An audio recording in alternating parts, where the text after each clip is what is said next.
little bit longer than we thought. So thank you for bearing with us.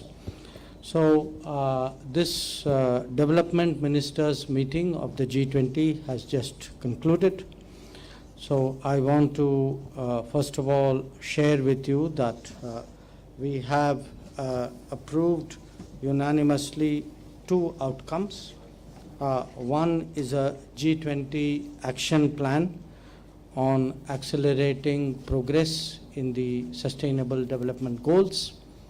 The second is a G20 high-level principles on lifestyle for sustainable development. So I think many of you आप लोग परिचित होंगे. Prime Minister had proposed how we should change our lifestyle. It was part of an initiative that we call LIFE. So these two outcomes were agreed to by everybody, and that was the main result of the morning session. We had further discussion on these subjects in the afternoon.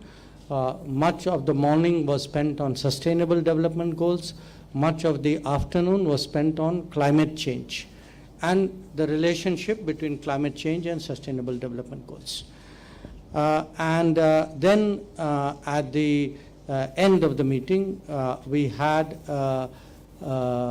outcome of the ministerial, of the development ministerial, which was an outcome document and a chair summary, because some countries had reservations on some parts of it. So these were the three documents which were done.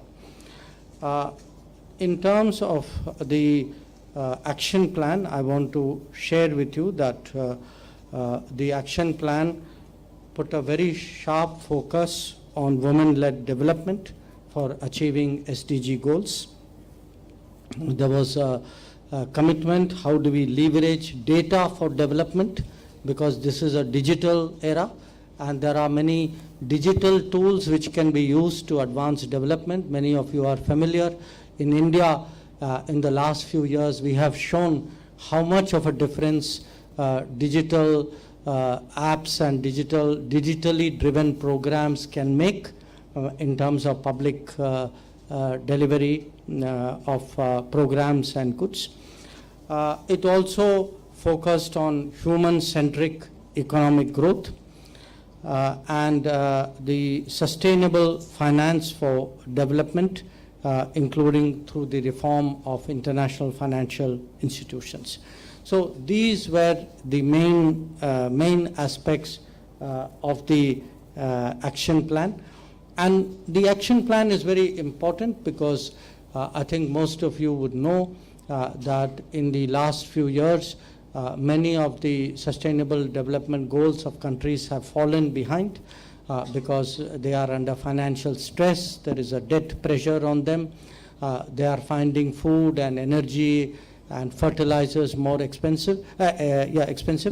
So the G20 basically understood today, recognized today that the global south is having great problems, that somewhere we have to respond to it through an action plan. So this action plan was proposed by India, and I'm very happy to say on this matter there was no politics. Everybody understood the importance of it. Everybody rose to that occasion. So there was a desire to be completely helpful on everybody's part. The second outcome was on lifestyle for sustainable development. And basically the thinking behind this, because some of you would be familiar, some of you may not be so familiar, what is this initiative about. Basically what has happened for many years, when we think of growth, we think that growth means there should be more consumption in every country, in every society. So our thinking of growth is there should be higher consumption and that will drive growth. What it has happened is that this has damaged nature. This has created problems for the planet.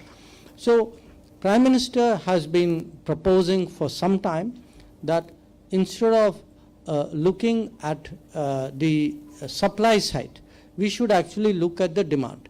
And if every individual, because when we again think of saving the planet, we think, okay, this is the job of a government, it is the job of UN, it is the job of an organization.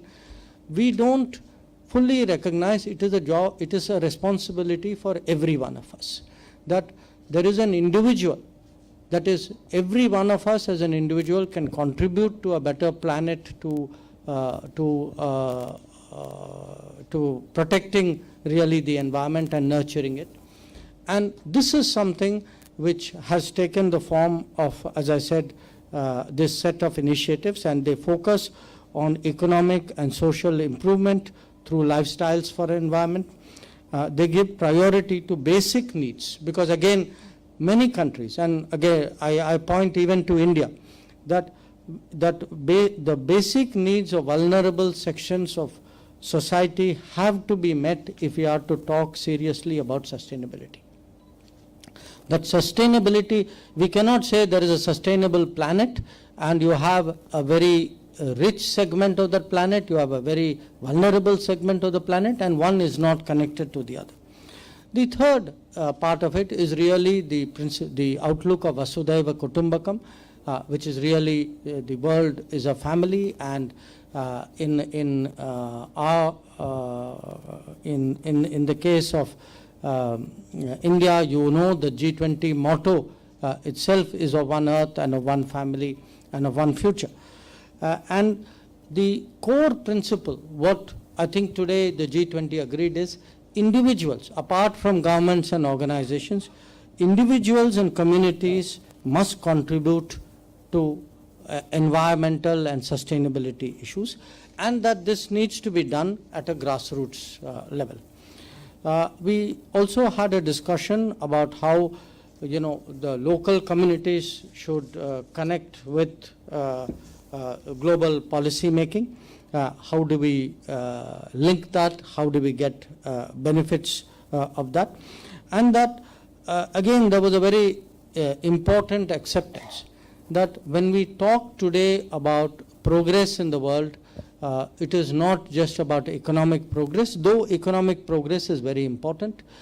Economic progress must always have sustainability as a component. There must also be a sharing of cultures, and that is again something that was widely recognized. So this is broadly the sense of what we discussed today in terms of the documents. I just want to add something else, because during the course of discussions, I think many delegations made some very interesting points. A lot of them were very appreciative of the Voice of Global South summit process which India had convened. In fact, the delegates, especially from the Global South, but I would say even from you know, the developed countries, many of them said that they recognized that instead of, I think this was particularly the view which AU expressed, that instead of actually telling countries of the South what G20 has done, for the first time a G20 president was asking countries of the Global South, what do you want put before the G20? So this was a very strong point which was made. The second point I want to bring to your attention is, you all know in the morning our session began with Prime Minister's address. That address is public, you know, it was an open session, and it was very, very widely welcomed. I think many heads of delegations in their remarks actually specifically said that they saw a Prime Minister who was personally invested in development, in sustainability, in poverty alleviation, in inclusiveness. And his address, I must tell you, really set the tone today for our discussions. I want to add a small personal touch here as well. After Prime Minister's address, we showed a brief snapshot of the progress in Narmada district in Gujarat. And the reason is that it's an aspirational district. It is also a district where I happen to focus on in terms of development work. And I was actually able, because yesterday a lot of ministers asked me, saying, we read about development in India. We hear what does digital do, that's advancement in terms of women's issues. We are seeing education progress. So they were very curious that, we read about it, but, how does it happen on the ground? So this snapshot that we did, and after showing it, in fact, I put it out on Twitter, so those of you who are curious may want to see it. It actually showed them on the ground what happens, that to the last mile, how is delivery done. The other point which I wanted to mention is that many delegations expressed very deep solidarity and sympathy on the Orissa rail accident. I also acknowledged the fact that they did that. So again, I make the point that at moments of misfortune or tragedy, today the whole world really stands as one. And the concluding, I would say, concluding note before we actually came to the last session was that the Indian presidency, again for many delegations, was a cause of optimism. That they felt that the Indian presidency actually brought development back into the center of G20 discussions. And that this was somewhere in between, focus was a little bit lost, I would say, or less. And they were very, very appreciative of this. So this was really the thrust of the meeting developments. But I think my coming here and speaking to you, I should, of course, fully recognize the enormous support that we have got to hold this meeting in Varanasi.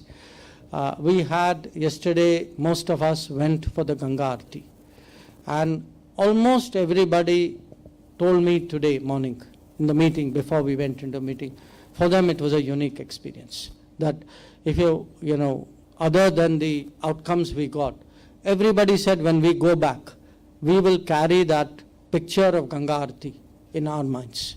So for them, actually Kashi, Varanasi, made a very deep impression, the idea, and in fact it highlighted this importance of understanding and appreciating other cultures. That today, for a lot of countries to see this thousands of years city, with the layers of history which is so visibly expressed, I think that was a very moving experience.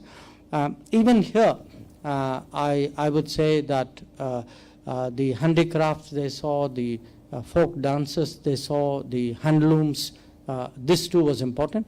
And yesterday evening, Chief Minister Yogi Adityanath ji was very gracious enough to come down to Varanasi to meet all of them, to interact with many delegation leaders. They appreciated it. I appreciated it again because I know the great effort which has gone into making this a successful meeting. And the sense of pride today that Uttar Pradesh as a state and Varanasi as a city has in hosting this meeting.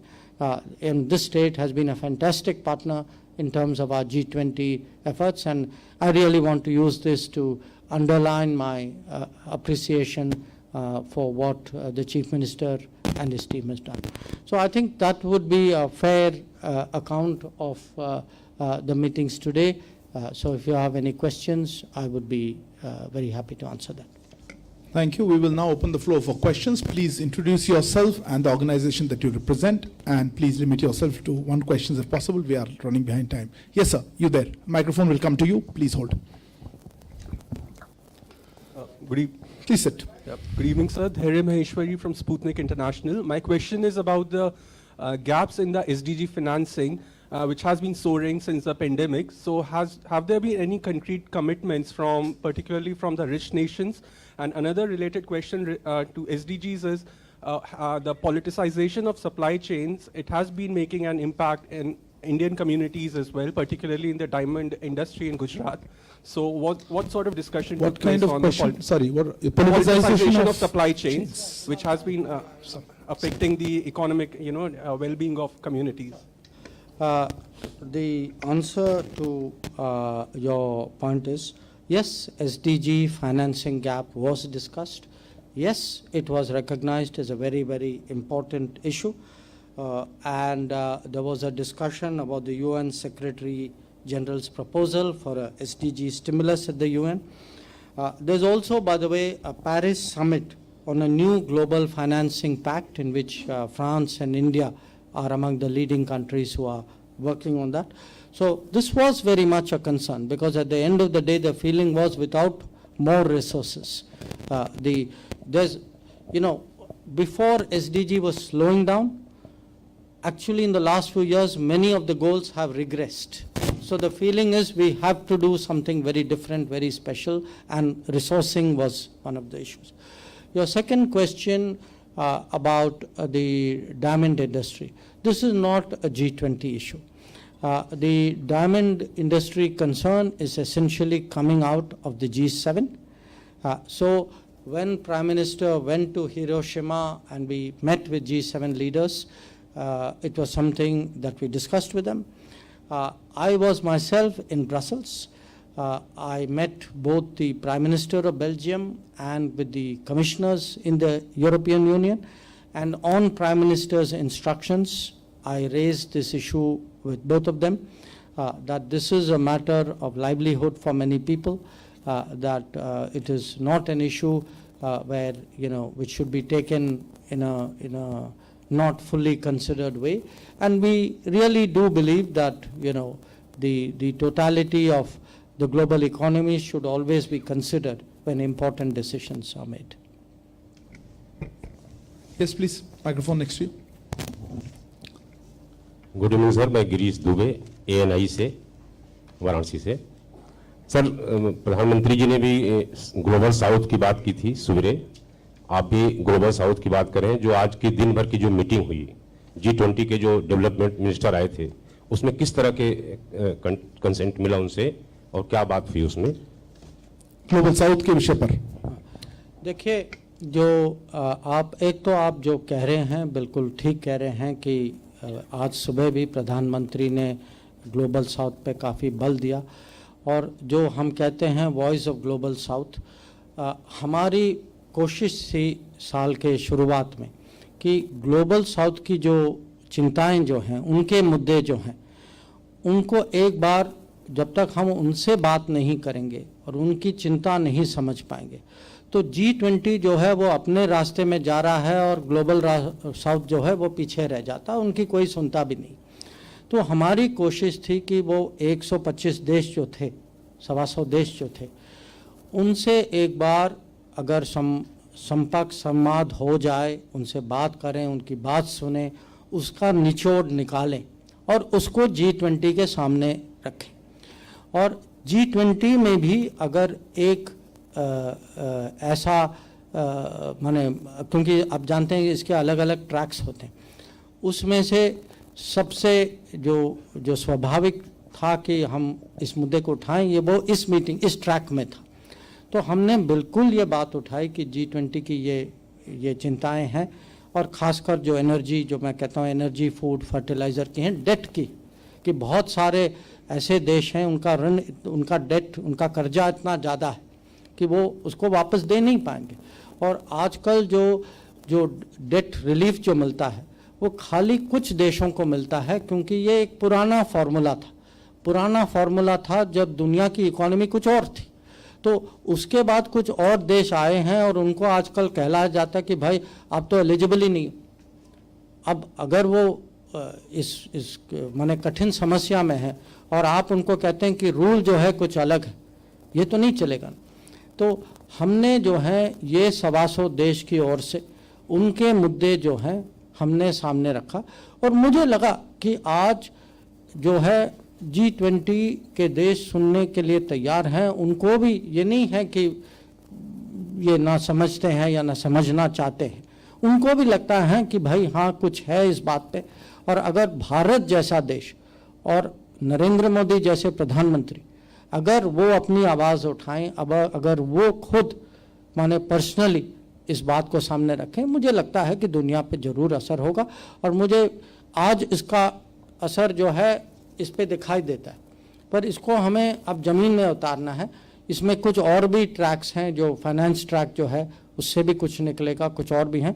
और जो बड़ी meeting जो सितंबर में होगी उसमें देखना होगा कि उसमें उस मीटिंग के दौरान क्या निकलता है। Anyone else? Okay. Eliana?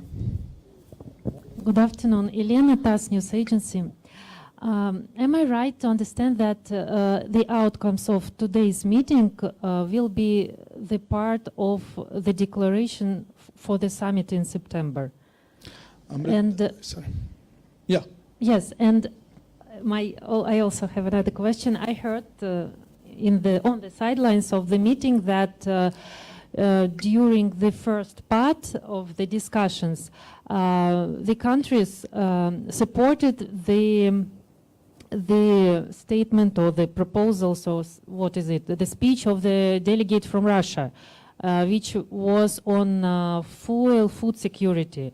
So is it like this, if it is so, what were these proposals, and do they reflect the needs of global South countries?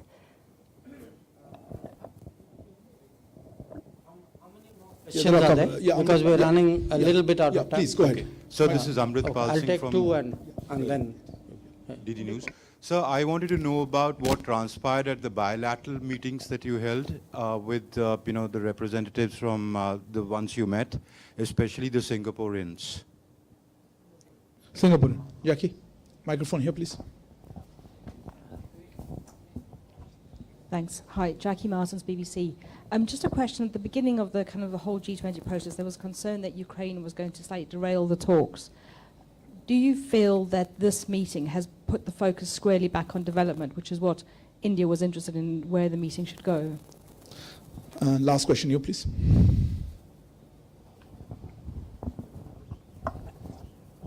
Hi, I am Saurabh Agrawal from Bharat Express. My question is कि आपने बताया कि second session में lifestyle पे भी चर्चा हुई, तो ये G20 के जो कंट्रीज थे, कोई एक कम्प्रिहेंसिव प्लान बनाया जो ये लाइफस्टाइल चेंजेस पे लेकर कुछ आउटकम आए इस पे? Okay. Your first question about the summit. You know, what typically happens in a G20 presidency is there are many tracks. There are about, I think, 14 or 15 tracks. And these 15 tracks, like say there's an environment track, there's an education track, there's a finance track, there's a development track, there's a foreign ministers track. So there are multiple tracks.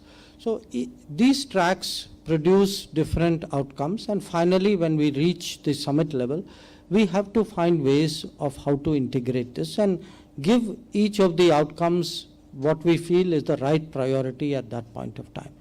So it is not that anything we have agreed to here. For example, we had these two very important outcomes, the high-level principles on lifestyles for sustainable development and the action plan on accelerating progress in SDGs. Yes, absolutely, because this is unanimous, this is central to world development. It's frankly, to date, it is so far the biggest achievement of our presidency.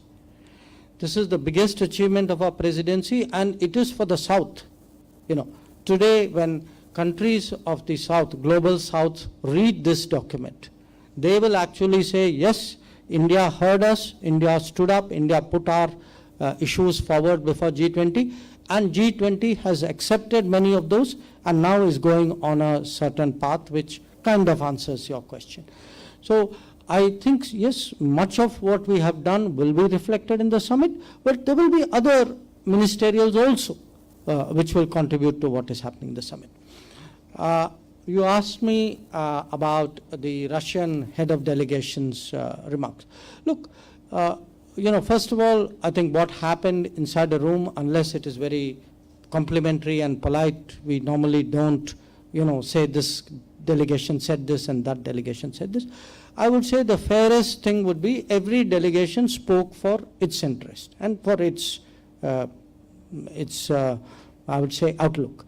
Now, different countries, some countries may be a little closer to others, but I would not get into this, who supported whom and who did not support whom. I don't think that is helpful. I think the fairest description is everybody spoke for themselves. And my job as chair was to find the common elements and put it together, and that is the document that is there before you. The question about Singapore, we had a discussion on a set of issues because we have a continuous conversation with Singapore. Some of it was bilateral because we have a high-level ministerial visit. But the most important thing today with Singapore was that Singapore ratified the International Solar Alliance. So they gave me the ratification document. So that is a big step, because when a country like Singapore, which is so active, energetic, which is so motivational for many other countries, joins the ISA fully, this is something which is very important. Your question about, is the focus back on development? I think yes. Look, in a way, it was understandable last year that the focus was on the more immediate issues pertaining to the conflict. But what happened was, over a period of time, the narrative began to take root that the conflict and its repercussions should not obfuscate, should not completely sideline what are real concerns, pain points of the global south. That there are countries today where they cannot afford food, they are running short of fuel, and a lot of it, I must tell you, is in this region. You look at our neighbors. Our neighbors are among those who have suffered a lot in the last year. I've made a few trips to Africa, and you can see the impact of that. So, we are in no way diminishing the seriousness of the conflict and its consequences. But the conflict was dealt with through an agreed understanding at Bali. Okay. So, and that was an understanding of the leaders. So, right now, our focus is really how do you today address this very pressing needs of developing countries, the small island developing states, the least developed countries, those who are really teetering on the edge of an abyss. And that, I would say, with some pride and some, really a sense of achievement.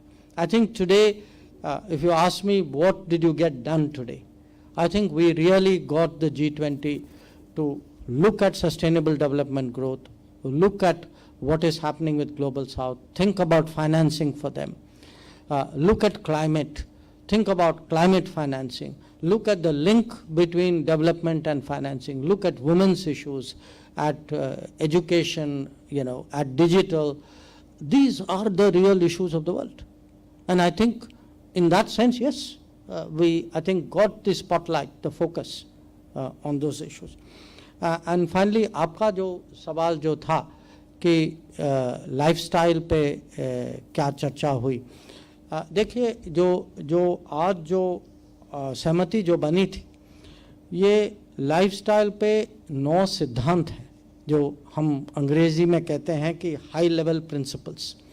ये अगर आप ये document इसको हम लोगों ने upload किया है, ये अगर आप देख लें कि जो सिद्धांत जो हैं, ये है कि माने हर व्यक्ति की जिम्मेदारी होती है, अगर हम अपने रोज़ के जीवन में कुछ परिवर्तन लाएं, आप थोड़ा एनवायरनमेंट के बारे में कुछ सोचें, हम अपने कंजम्पशन पैटर्न्स को थोड़ा बदलें, तो इसमें पूरा एनवायरनमेंट, हमें ये नहीं सोचना चाहिए कि एनवायरनमेंट बचाना किसी और का काम है, ये हम सबका दायित्व है. तो ये 9 प्रिंसिपल्स जो हैं, ये पूरे दुनिया को क्योंकि ये G20 जो है अलग अलग आप जानते हैं कि कुछ विकसित देश हैं, कुछ विकासशील देश हैं, कुछ अमेरिका से हैं, कुछ यूरोप से हैं, अफ्रीका से हैं, तो हम सब मिलके हमारा जो है सहमति जो बना इन 9 सिद्धांतों पे, ये छोटी बात नहीं। और ये सहमति जो है ये ग्लोबल साउथ के बहुत काम आएगा, क्योंकि एक बार अगर आप मान ले कि हमें कंजम्पशन पे कुछ सीमा रखनी चाहिए, कुछ अनुशासन दिखाना चाहिए, तो ये दुनिया में एक किस्म से फोर्स ऑफ चेंज बन जाता है। तो मुझे लगता है कि आज जो है दुनिया में बहुत ऐसे देश होंगे जिनको लगेगा कि आज सचमुच भारत के नेतृत्व में उनके हित जो हैं आगे बढ़े हैं, कि उनकी मांगे जो हैं उसको कहीं दुनिया ने माना है, और कम से कम उसको कैसे आगे बढ़ाएं वो प्रोसेस जो है वो जारी होगी। Thank you very much, sir. Thank you for a comprehensive briefing. Thank you also to Foreign Secretary, sir, and to S. Jaishankar. Thank you all for joining us. Good evening. Sorry, I delayed you.